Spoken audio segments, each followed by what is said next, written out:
the Mishkan, when we say that a Melocha was part of the Mishkan, does that mean that it was part of the construction of the Mishkan or part of the service in the Mishkan?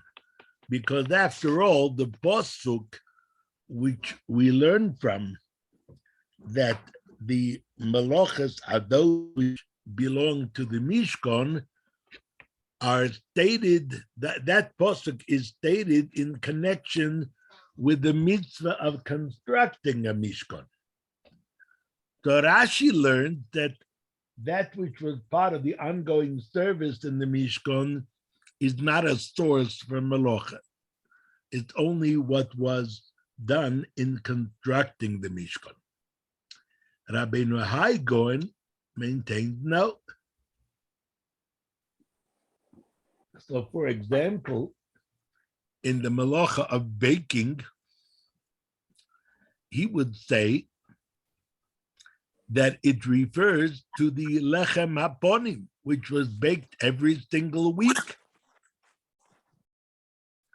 Okay? When it comes to construction, also we need to know whether we're talking about the construction of the Mishkan initially or the ongoing assembly and disassembly of the Mishkan. So we'll see as we go along each Melocha where it fit in the process. So we're starting today with the Melocha of Kosaiv. And if you look at page 947, you'll see an example of what you're not allowed to do. Rabbi, why does it have to be one or the other? Why can't it be the Mishkan? The Mishkan had numerous activities associated with its running. Mm-hmm. The question is whether they are included in the Melochos, which you're not allowed to do Shabbos. It's not either or. For sure, the Melochos which were involved in making the Mishkan are counted. That's for sure. The question is whether it's also those Melochos which were involved, like I said, baking. Every single week they baked the lechem haponim. Every single day they would, in effect, roast the parts of the korbanos which were offered on the Mizbeach.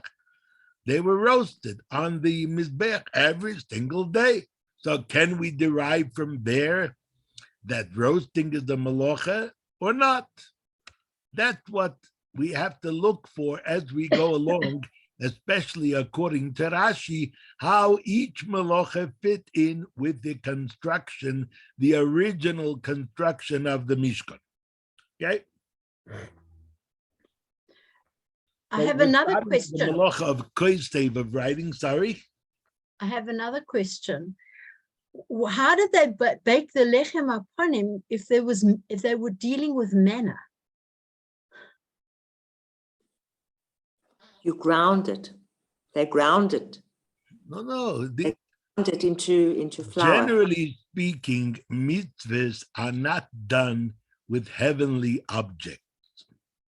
Right. Mitzvahs are done with earthly physical objects because the purpose of mitzvahs is to elevate the physical. Just to give you an idea, there's a major question which is dealt with extensively by the Meforshim. How could they have lit the menorah of Hanukkah, the original menorah in the Beis Hamikdash? We all know that there was a miracle, there wasn't enough oil, suddenly there is enough oil, so that's miraculous oil. How can you use that to light the menorah when the mitzvah is to light with oil from an olive? So if oil suddenly appears out of nowhere, It's not olive oil, first of all, and more generally, it can be used for a mitzvah because it's not natural, not part of nature. So there are all sorts of answers. I don't want to get into the topic of Hanukkah now, so I'll just mention them briefly. But the fact that the question is raised shows you how much of an ikir, of a principle it is that mitzvahs have to be done with natural earthly objects. So they would not use in the service of the Mishkan during the 40 years they were traveling in the desert, they would not use mon for the mitzvahs that they had to do. They would use ordinary flour mixed with whatever ordinary ingredients went into the lechem aponim. That is an offering to Hashem. Okay? The mon is Hashem's offering, so to speak, to us. He's gifting us with it. But when we offer something to Hashem, we give of ours. Imagine it in the context of tzedakah. If I give tzedakah of someone else's money, it's no big chap, right? It's actually easier, but it's no big chap. The point is that we give of that which belongs to us, and that elevates all of our possessions. Got it? So back. There's a famous story, if you remember it, good. If not, tell me. If you remember it, I want to fast forward. There's a story with the Alter Rebbe. When he was imprisoned in Petersburg, which was then the capital, there's a river going through the city, and the prison was on an island in the river. Whenever the Alter Rebbe was taken for an interrogation, a soldier would take him by boat from the island to the mainland, and there the processing happened. So remember that the Alter Rebbe was arrested just after Sukkot, and he was freed on the 19th of Kislev, which means 53 days. So this story happened either in the first half of the month of Cheshvan or the first half of the month of Kislev, that the Alter Rebbe was being ferried from the prison to the Soviet, to the council on the mainland, and he wanted to do Kiddush Levon. But when you're doing Kiddush, staying the Kiddush Levon, you're supposed to be standing still. So he asked the soldier if he could stop the boat so he could do his prayer. Soldier, what are you talking about? He wouldn't stop. And suddenly the boat just stopped. He couldn't move it. He understood that something's afoot. So he turns to the Alter Rebbe and says, no, what can I do? So the Alter Rebbe said, I want you to stop. Stop pulling the oars. So he said to the Alter Rebbe, well, I'll tell you what. I'll stop the boat if you give me your autograph. And the Alter Rebbe did so. He signed his name, probably in Hebrew. I don't think the Alter Rebbe wrote Russian. They used to have an interpreter for the interrogations. In any event, he signed his name. This soldier framed it, and years, decades later, he was already a Kosaiv officer, and he, Yidden who lived in Petersburg saw this in that officer's home framed, the Alter Rebbe's signature. With a thank you, I suppose. So the Frierdiker Rebbe said that when he was a child, he was always bothered by the story. The boat had already stopped. So the Alter Rebbe could have done the Kiddush Lavona right then and there. Why does he now have to ask the soldier not to row the boat? But, said the Frierdiker Rebbe, when I grew older and I learned the Chassidus, I understood that a mitzvah must be done through natural means, not through miracles. And therefore, as long as the boat was stopped by some miraculous feat, he wasn't going to do the Kiddush Lavona.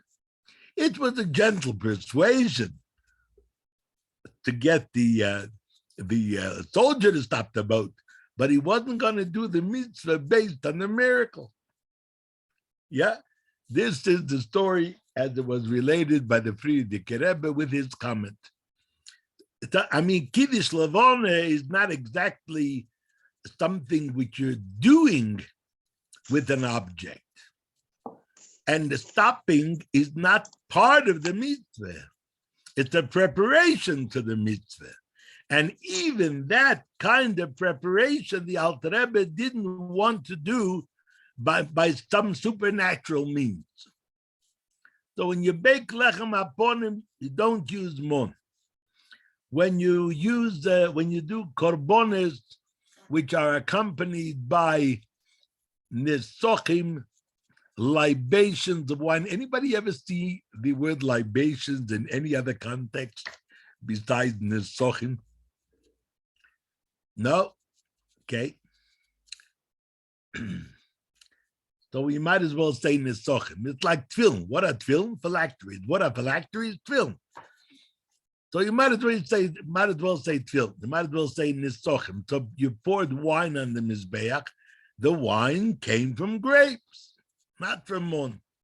And you had oil that was also mixed into like a cake. So there was natural oil and natural flour, and that was the mincha that accompanied a korban. All natural food, not miraculous. Okay? Okay, we've gone off track a bit. Rabbi Weinberg, can I just ask you, did they eat it at the time of the Mishkan?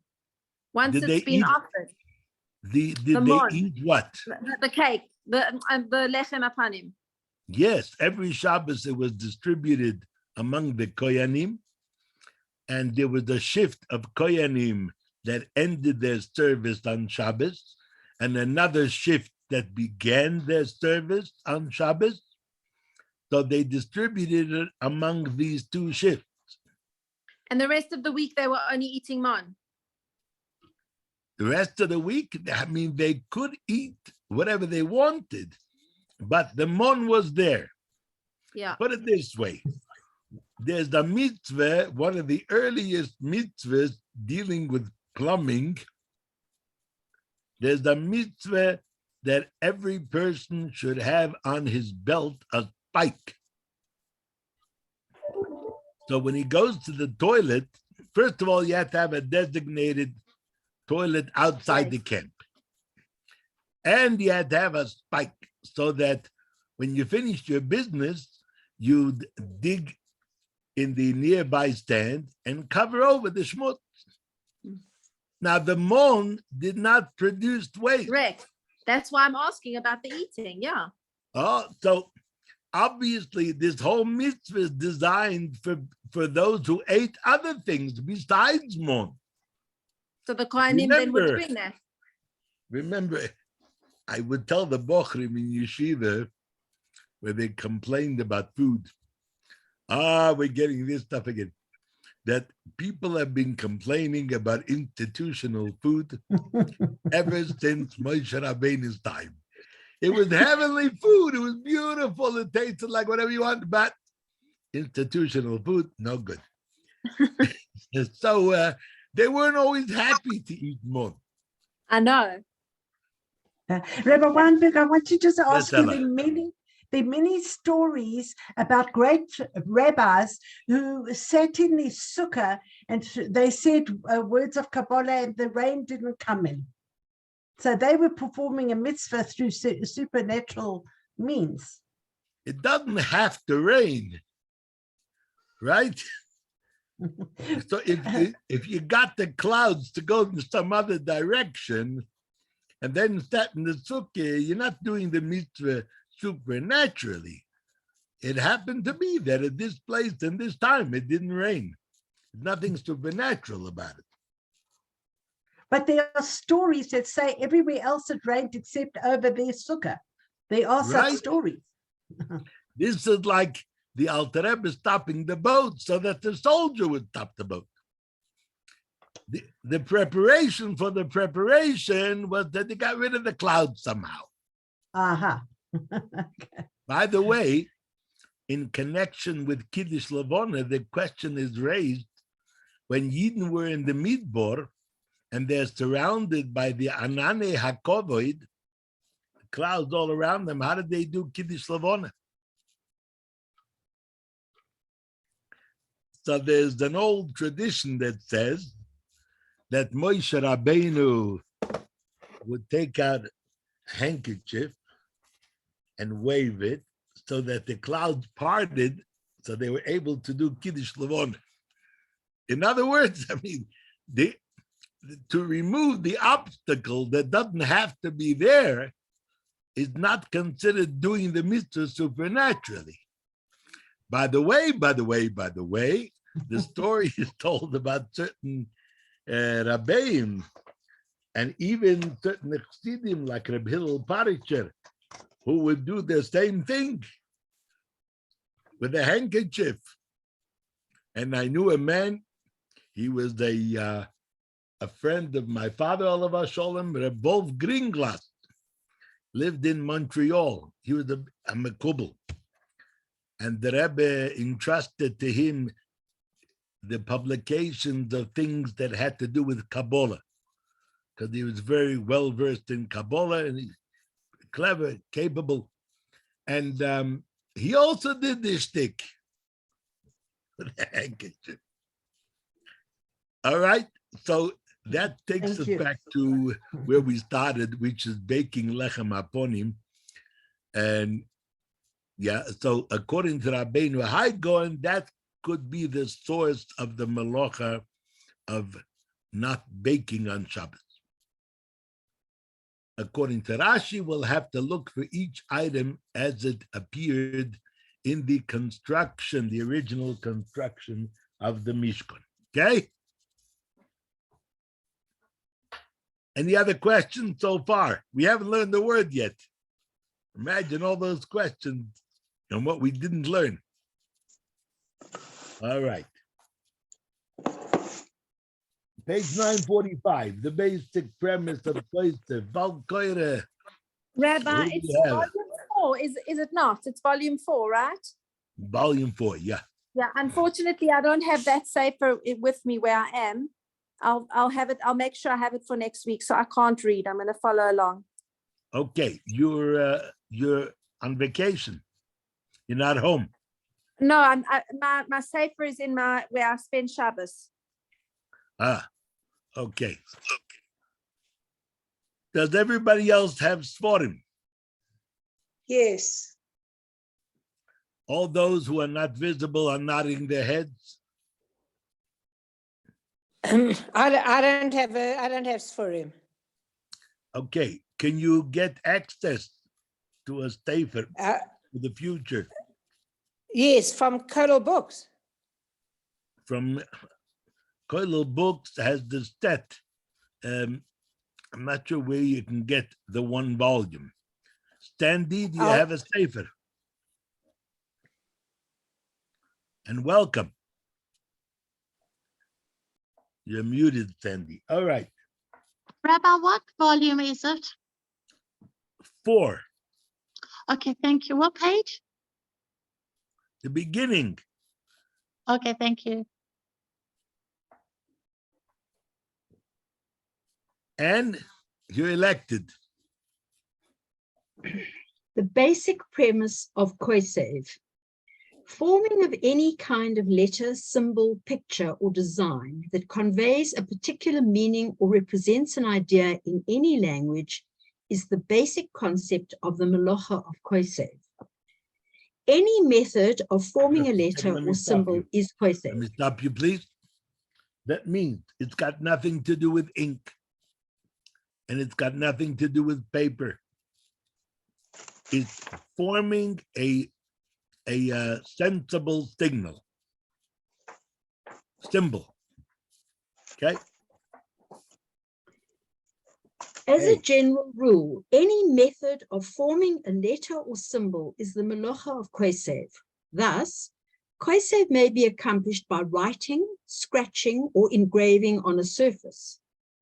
Etching raised letters or symbols on a stone is likewise included under Kosaiv.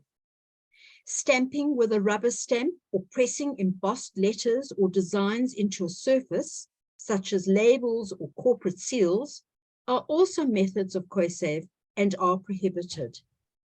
Even forming a letter or design by cutting it out of paper or plastic is Kosaiv. Similarly, perforating the paper or any surface whereby the perforations depict a letter or picture is the Melocha of Kosaiv.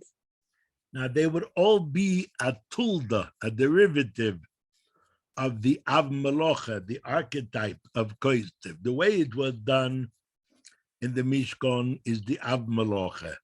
That which resembles it is the tulda, the offspring of the Melocha.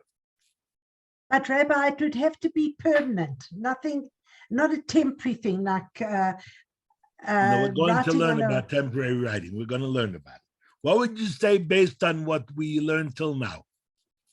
I would say it has to be permanent. On what basis would you say that?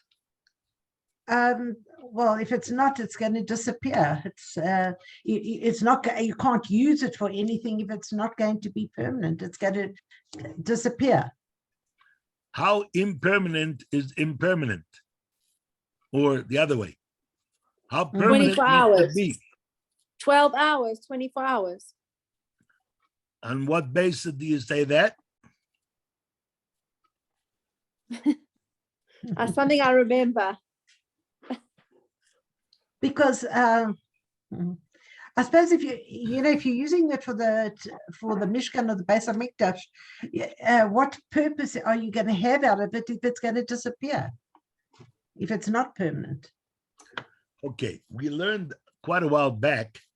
Wasn't it for marking the poles to create the Mishkan? Yeah, we're going to learn that in the paragraph. To know where they have to go. So once they're up, they've served their purpose. So that time frame is the important part. The writing has served its purpose. Once you have learned, you put everything where it has to go. We didn't do page 943. So let's do that, and then we'll talk about it. The Mishkan was constructed of Karashim. The Mishkan was constructed of Karashim, specially designed planks, made of atzei shittim, a type of cedar tree, that served as its walls. A total of 48 planks, each overlaid with gold, were erected and fitted together by a system of precision-made bars, rings, and sockets. Each of the Karashim was 10 amos high by 1.5 amos wide, approximately 8. Sorry, where are you? 943. Oh, thank you. Approximately 18 feet high by 32 inches wide. Thus, the Mishkan, when assembled, was 30 amos long and 10 amos wide. The Mishkan was periodically assembled, boine, and dismantled, soser, during the travels of the Jewish people in the Sinai desert. When erected, the planks of the Mishkan belonged in specific relative positions never to be alternated. It was necessary to inscribe symbols, Kosaiv, on the krashim to ensure the correct placement when reassembling. If a mistake was made, the symbol had to be erased and re-inscribed, which is moiche.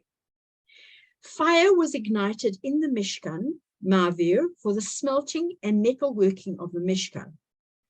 All right. To produce charcoal and coke for fuel, the act of extinguishing a fire was essential. Wood was turned into charcoal by igniting a stack of wood, allowing it to reach a high temperature, and then extinguishing the flames. Okay, and you're into the next Melocha, Mavir. Okay, we'll So go back let's to Kosaiv. leave that and come back to where we were. So that's where the writing was done in the preparation of the Mishkan, designating each board, each plank, so you know where it goes relative to its neighbors. So Forming an image or who symbol. said a moment ago that since it was done on the board, you had to have it permanent? So you're right. But we learned a while back in the general principles of Melochos of Shabbos that one overarching principle is that it has to be Meleches Machsheves. Meleches Machsheves means either craftsmanship kind of work, or also choshuv, significant, important kind of work.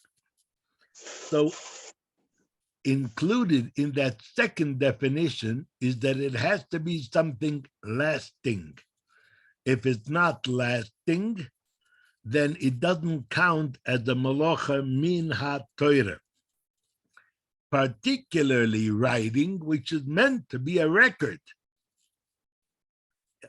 Carrying, no, it doesn't matter how long it's going to stay in the place which you carried it to.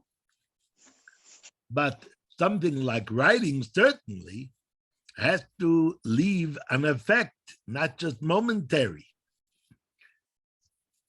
So any temporary writing would not be a Melocha by Torah law. However, anything which was the same action as the Melocha, but just lacked one of the conditions which made it Meleches Machsheves, is forbidden midrabanon, because of course, if everybody's going to write things and which will soon be erased, then people will come to write things which will remain permanent.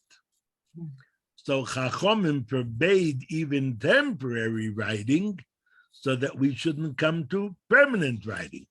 However, in special circumstances, we discussed this in the past, I'll keep it short, for military purposes, where you have to write down positions or whatever, for medical purposes, diagnoses, instructions to the nursing staff, or a case history, which you have to write down when the patient comes in, and it has to be there. So in Israel, the Institute for Halacha and Contemporary Society has developed a kind of disappearing ink, which remains intact for up to 72 hours. Why 72 hours? Because that's the longest time that you can have a Shabbos and a Yom Tov. 2 days of Rosh Hashanah, if they occurred Thursday and Friday, followed immediately by Shabbos. So it's possible to have a 72-hour period when we mustn't write. So if you have the writing, which will last up to 72 hours, and after Shabbos and Yom Tov, you'll copy it, the original will disappear, then that temporary writing, which is forbidden midrabanon, but it's not the real melacha of writing. So for these special circumstances, the drabanon prohibition is waived. Okay? So we're going to learn more about it. What about writing on the window pane on a cold day? Etc., etc. I'll do it. So we'll learn about it. Arranging Back to 945. Arranging separate particles or components, thereby forming an image or symbol, is Kosaiv. Examples: lining up breadcrumbs, Cheerios, etc., in vertical and horizontal lines to form the letter T, or in a circle to form the letter O. Assembling a puzzle that will depict a picture. Arranging rocks or chips to depict a picture or symbol and setting them into cement. Doing this could entail boine as well. The rocks and chips also happen to be muktzah. Fashioning a letter or symbol from wire or knots. Shaping a wire to form a letter or symbol or to create a wire sculpture is Kosaiv. Similarly, shaping a string or rope, for example, lying on a surface, into a letter or symbol could be Kosaiv midirabanan. According to some poskim, tying the knots required for making the letter shin on tefillin straps would be Kosaiv. Forming a symbol by erasing a larger symbol or marking. One can transgress Kosaiv even by erasing part of an existing word if the purpose is to create a different word or words. Example: erasing half of the letter M to form the letter N. Similarly, splitting the middle leg of the M by scoring out a thin line to form two letters N's is Kosaiv. Writing without holding the pen. It is quite possible to transgress the Melocha Midoraisa of Kosaiv without even holding the pen or writing instrument. For example, a child holds a pen in his hand while allowing an adult to grasp his hand. If the adult maneuvers the child's hand over a writing surface to form two letters, the adult is culpable for the Melocha because he ultimately executed the formation of the letters. I would say that's not a Melocha min HaTorah because it's shaloi kedarko. It's not the normal way of writing, which we'll see about further on. But in any case, there's very little practical difference. B. Only meaningful symbols are Kosaiv. Kosaiv only applies where the inscription represents a meaningful symbol or illustration that conveys a particular thought or message. Merely scribbling, doodling, or aimlessly dabbing meaningless lines or markings is not Kosaiv, although to actually do so may be prohibited for other reasons. Similarly, cutting meat or cake into simple square, round, or triangular shapes is not Kosaiv, even though cutting out human shapes or other meaningful depictions is indeed Kosaiv.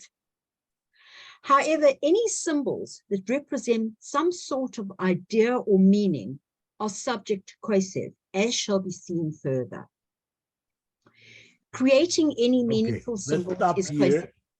Let's stop here and take questions of all kinds. All right, anybody come up with questions while on holiday? Anybody come up with questions? I would like to about ask. Holiday. You can be as cryptic as you want, but I really want to know about Hatmana. I know it's going to come up later or somewhere, No, but what is it, Hatmana? Hatmana is wrapping something within something else, which will make it hot. If it increases the heat, then you're not allowed to keep it wrapped like that, even from Erev Shabbos. If it preserves the heat, then you can wrap it before Shabbos, but not on Shabbos. So, for example, I'll give you a bad example. I'll soon explain why it's bad. There are packages of meat which are put inside a pot of water, and that's the way they're heated up. They're made ready to eat. Now, if you were to put that meat in a pot of water before Shabbos, then that would be a forbidden kind of atmona, because now you're adding heat in a wrapped up state, because the hot water makes it hot, even if it's not on the fire. The hot water makes the meat hot, it's wrapped, and that would be forbidden. Why is it a bad example? Because usually in that kind of package, it will float so that it protrudes from the top. And hatmona only applies if it's completely surrounded by the thing that wraps it. Okay? Rabbi, I asked you about the hot water bottle.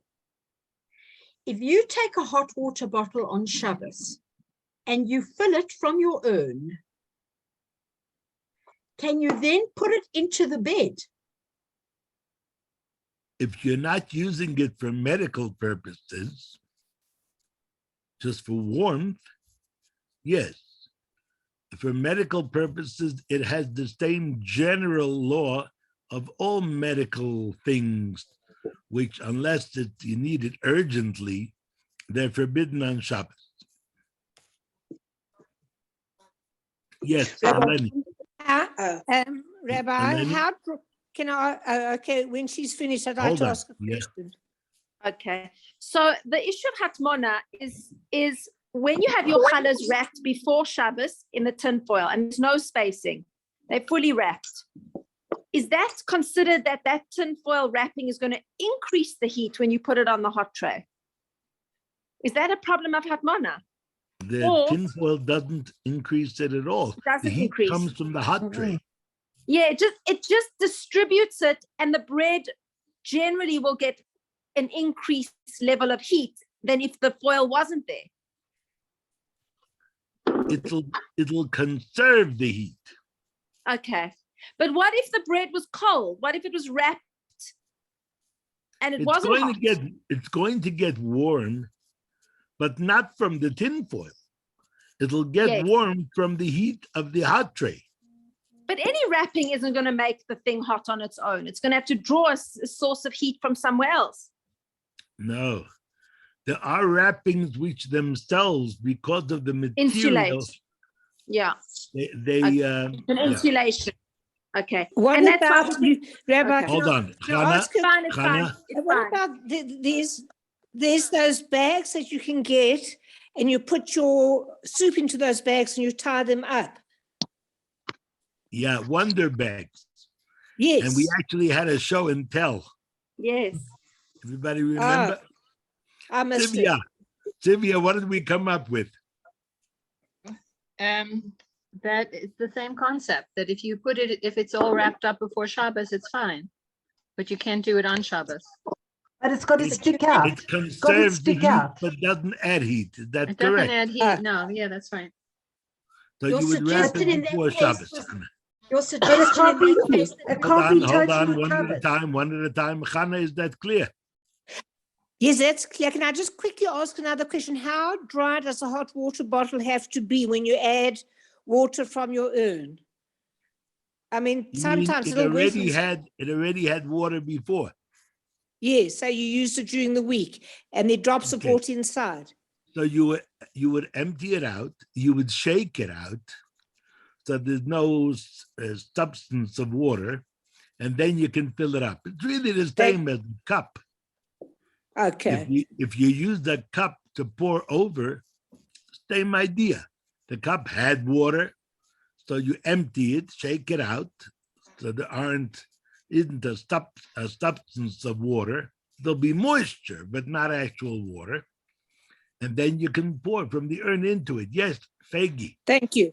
Thank you. Rabbi Weinberg, I'm asking a different question. Can you wash towels during the 9 days? Yes, you can wash towels. Thank you. And, okay, thank you. Someone wanted to ask before. Shoshana? Was that you? No, it wasn't you. Rabbi, Okay. may I I? have a question. Raz? So it's not necessary to fill a hot water bottle from a klisheni. I hear everybody filling it directly from the urn. I fill it from a klisheni and then into the hot water bottle after I've made sure all the droplets are shaken out. So can you take it directly from the urn? Put it this way. Are you allowed to pour water into a cup directly from the urn and drink it like that? Yes, if it's just water. If it's just water, then it's okay. Staying with a hot water bottle. Thank you. Thank you. Any other Mana questions? doesn't Hold refer on, to hold on. food. 1 second, and let's have questions from others. Debbie. Anybody else? So I have a I would different like, question. Sivya, is that yeah, you? I want to clarify a situation that happens in our house. We have a slow cooker, and my husband likes to put a plate on top of the slow cooker so that he can heat up what he's eating in the day, like cold meat or something like that. And there is, like, sometimes it's put on before Shabbos, and there's a pot lid that goes on top of the plate. Now, I understand that's fine if it's in place before Shabbos. I just want to clarify that in the course of Shabbos, like for Shabbos lunch, one cannot put something on that plate and then put the lid on, the pot lid on. Is that correct?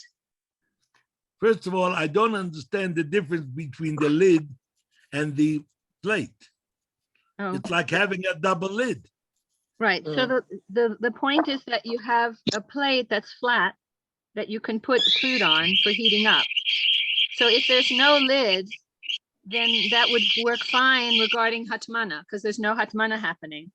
But if the pot lid goes on top of the plate, then that's hatmana, if it happens on Shabbos. I just want to clarify that. That was my point, Rabbi.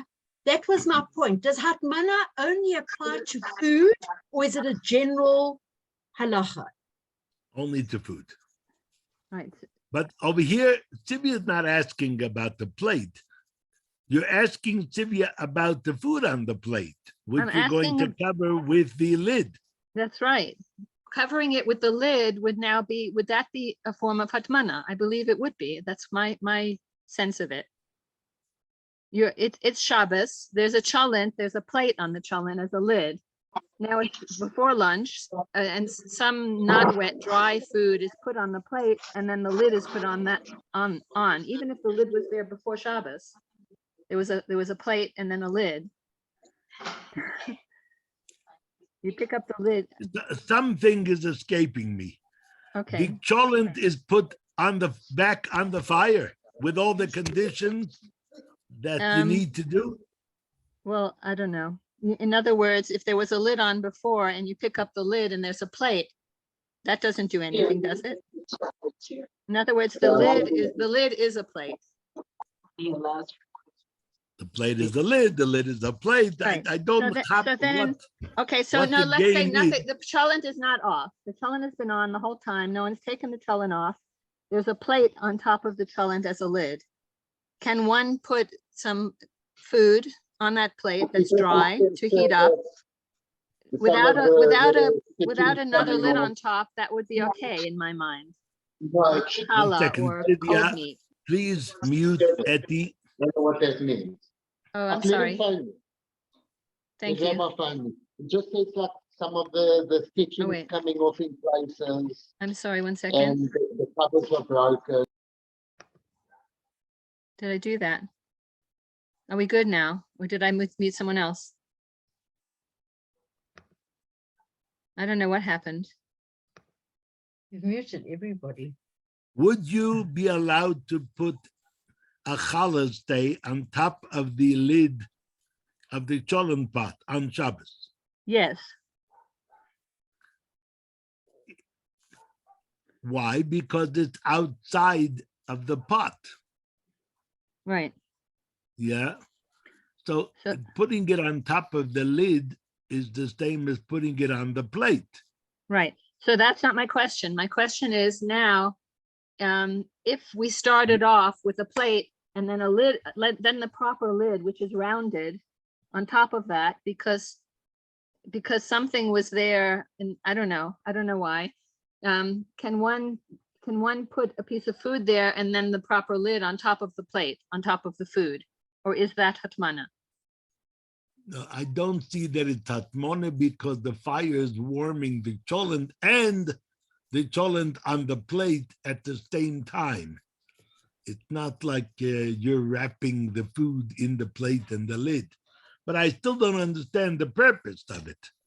The purpose is because there's cold meat that my husband wants to have hot for Shabbos lunch.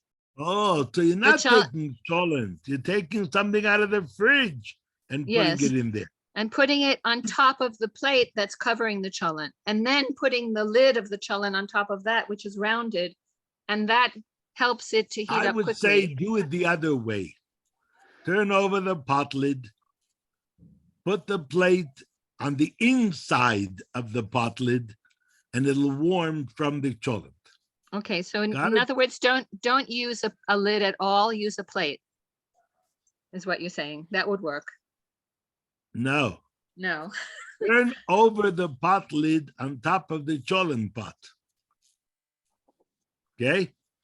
Take the plate with the meat or the kugel, whatever has been cooked before, and put it in the plate and put the plate on the inside of the upside down pot lid.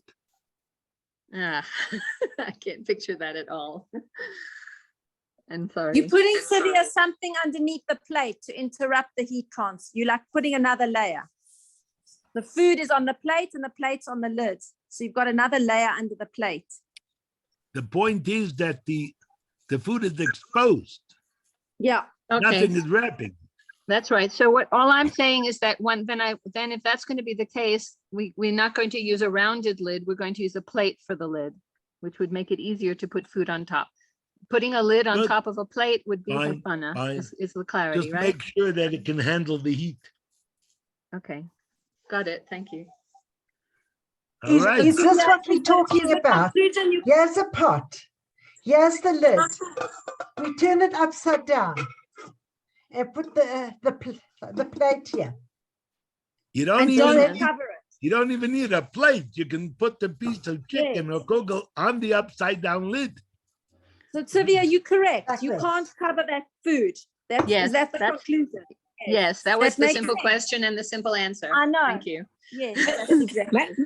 Sylvia, must it be off the stove, or can it be on the stove when you do that? Be on the stove. On the stove, okay. Rabbi, can I ask you a question? Remember that this applies only to solid food, which has been With no fully gravy. cooked before. So Yeah. can you Or baked. on Shabbos, while it's on the heat, can you turn this upside down, or must it be done before? It can be done.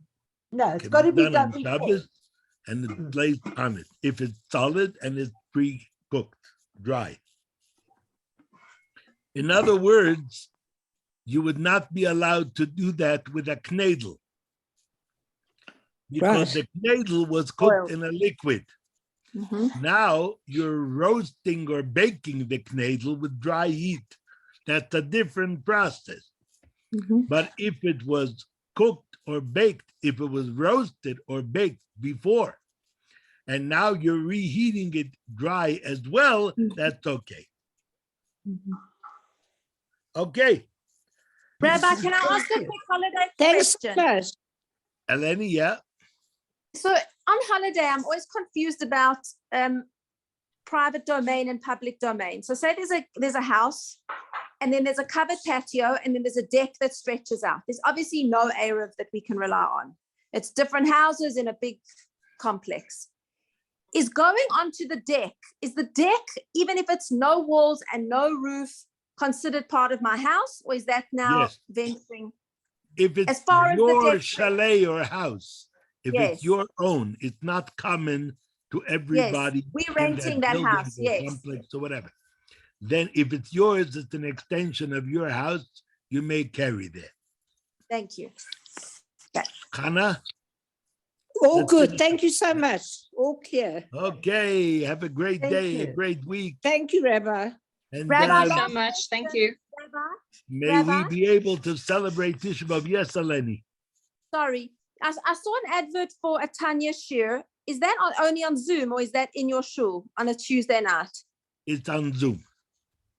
And it's at 7, I'll send it 7:10. to you. 7:10. Ella, you want to send Oh, I don't details, have your please, phone to Eleni? number. Okay.